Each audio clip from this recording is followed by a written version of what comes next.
Hello বন্ধুরা, কেমন আছো তোমরা? আশা করছি বেশ ভালো আছো। আমি রহমান পলাশ তোমাদের সবাইকে স্বাগত জানাই কোচ G8-এ।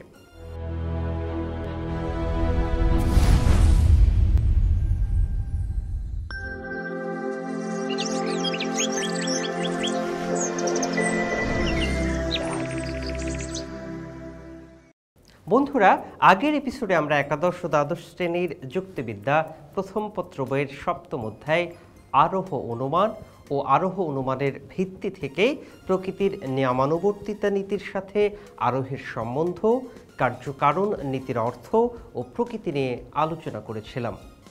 বন্ধুরা, আজ আমরা আলোচনা করব এই অধ্যায়ের নতুন কিছু গুরুত্বপূর্ণ বিষয় নিয়ে। তাহলে চলো বন্ধুরা, আলোচনা শুরু করা যাক। আমরা জানব আরোহের সাথে নীতিটির সম্বন্ধ সম্পর্কে।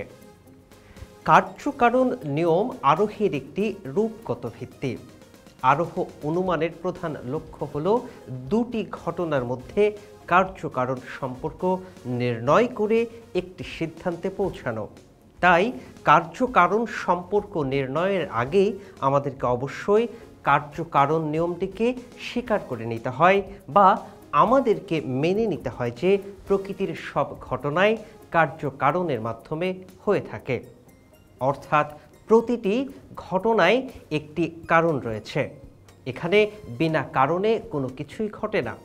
এই ধারণায় বিশ্বাসী হয়ে আমরা বাস্তব ঘটনাবলী পর্যবেক্ষণ করি এবং একটি কার্যকারণ সম্পর্ক আবিষ্কার করে থাকি। বন্ধুরা, এই সম্পর্ক আবিষ্কারের পর আমরা একটি সিদ্ধান্তে পৌঁছাতে পারি বা সক্ষম হই। যেমন ঘটনা পর্যবেক্ষণের মাধ্যমে আমরা মশার কামড় ও ম্যালেরিয়া রোগের মধ্যে একটি কার্যকারণ সম্পর্ক আবিষ্কার করি এবং শেষ পর্যন্ত সিদ্ধান্তে পৌঁছে এটা বুঝতে পারি যে সকল ক্ষেত্রেই মশার কামড় হচ্ছে ম্যালেরিয়া রোগের কারণ। তাছাড়া ঘটনাবলীর মধ্যে কার্যকারণ সম্পর্ক নির্ণয়ের জন্য আমাদেরকে কয়েকটি অপনয়নের সূত্রের উপর নির্ভর করতে হয়। বন্ধুরা, এই সূত্রগুলো সবই কার্যকারণ নিয়ম থেকে এসেছে। সুতরাং বন্ধুরা, আমরা দেখতে পাচ্ছি যে আরোহ অনুমানে বিশেষ ঘটনা থেকে সিদ্ধান্তে যাওয়ার জন্য আমরা বেশিরভাগ ক্ষেত্রে কার্যকারণ নিয়মের উপর নির্ভর করে থাকি। তাই কার্যকারণ নিয়মকে আরোহের রূপগত ভিত্তি বলা হয়। চলো জানব কারণ ও শর্ত সম্পর্কে। কারণের সংজ্ঞা। বন্ধুরা, সহজ ভাষায় আমরা বলতে পারি যে যার দ্বারা কোনো ঘটনা ঘটে তাকেই কারণ বলে। এই জগৎ গতিশীল এবং এর মধ্যে বস্তু ও ঘটনা নিয়ত পরিবর্তিত হচ্ছে। এই পরিবর্তন কেন এবং কিভাবে হচ্ছে তার উত্তর খুঁজতে গিয়ে আমরা কারণকে খুঁজে পাই। কারণ এটি হলো এমন কিছু যা বস্তুর পরিবর্তন, গতি বা ক্রিয়ার জন্য দায়ী। বন্ধুরা, সাধারণ মানুষের মতে কারণের মধ্যে এমন কোনো শক্তি আছে যার প্রভাবে একটি বস্তুর পরিবর্তন হয় বা একটি ঘটনার উৎপত্তি ঘটে থাকে। যুক্তিবিদ্যায় কারণ বলতে আমরা এমন একটি ঘটনাকে বুঝি যা কার্য নামক অপর একটি ঘটনার সাথে যুক্ত থাকে। সময়ের বিবেচনায় কারণ আগে আসে, তাই কারণ পূর্ববর্তী ঘটনা, আর কার্য পরে আসে, তাই কার্য পরবর্তী ঘটনা। বন্ধুরা, যুক্তিবিদ মিল কারণের সংজ্ঞা দিতে গিয়ে বলেছেন, যদি কোনো পূর্ববর্তী ঘটনা বা ঘটনাবলীর সংমিশ্রণের পর অন্য একটি ঘটনা অনিবার্যভাবে এবং শর্তহীনভাবে অনুগমন করে তাহলে পূর্ববর্তী ঘটনাকে কারণ এবং অনুবর্তী ঘটনাকে কার্য বলা হয়। বন্ধুরা, যুক্তিবিদ কার্নেথ রিড কারণের একটি সংজ্ঞা দিয়েছেন। গুণের দিক দিয়ে কারণ হলো কার্যের অব্যহিত, শর্তহীন, অপরিবর্তনীয় পূর্ববর্তী ঘটনা এবং পরিমাণের দিক দিয়ে কারণ হলো কার্যের সমপরিমাণ। উদাহরণ দিয়ে সহজভাবে বুঝিয়ে দিই। একজন লোক সাপের কামড়ে মৃত্যুবরণ করল। এখন সর্পদংশন পূর্ববর্তী ঘটনা এবং মৃত্যু পরবর্তী ঘটনা। বন্ধুরা, এই দুটি ঘটনা একে অপরের সাথে অনিবার্য এবং শর্তহীন সম্পর্কে আবদ্ধ। তাই এক্ষেত্রে সর্পদংশন হচ্ছে মৃত্যুর কারণ।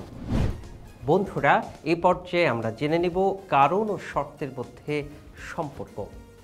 কোনো কার্যকে ঘটানোর জন্য যেসব পূর্ববর্তী ঘটনার প্রয়োজন তাদের সমষ্টিকে বলা হয় কারণ। এই প্রতিটি ঘটনায় প্রত্যক্ষ এবং পরোক্ষভাবে কার্যকে উৎপন্ন করতে সাহায্য করে থাকে। এই ঘটনাগুলোর প্রত্যেকটিকে পৃথকভাবে এক একটি শর্ত বলা হয়। কারণ একটি সরল ঘটনা নয়। একটি কারণকে বিশ্লেষণ করলে তার মধ্যে একাধিক অপরিহার্য অংশের সন্ধান পাওয়া যায়। এই সকল অপরিহার্য অংশগুলো একত্রিত হলে একটি মিলিত ক্রিয়ার সৃষ্টি হয়, আর এই মিলিত ক্রিয়াকেই বলা হয় কারণ। আর কারণের ওই সমস্ত অপরিহার্য অংশকে বলা হয় শর্ত। সুতরাং কারণ হলো কতকগুলো শর্তের সমষ্টি এবং শর্ত হলো কারণের এক একটি অপরিহার্য অংশ। বন্ধুরা, যুক্তিবিদ কার্নেথ রিড বলেছেন, কারণ কখনোই সরল নয়, বরং তাকে বিভিন্ন শর্তে বিশ্লেষণ করা যায় এবং শর্ত হলো কারণের একটি প্রয়োজনীয় অংশ। বন্ধুরা, এই ছিল আমাদের আজকের আলোচনার বিষয়। পরবর্তী ক্লাসে আবার দেখা হবে। ততদিন পর্যন্ত তোমরা সবাই ভালো থেকো, সুস্থ থেকো এবং GO-GE8 এর সাথেই থেকো।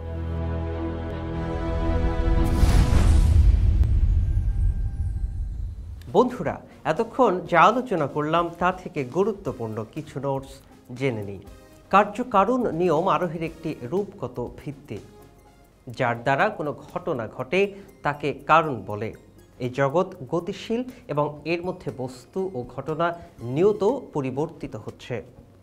যুক্তিবিদ্যায় কারণ বলতে আমরা এমন একটি ঘটনাকে বুঝি যা কার্য নামক অপর একটি ঘটনার সাথে যুক্ত।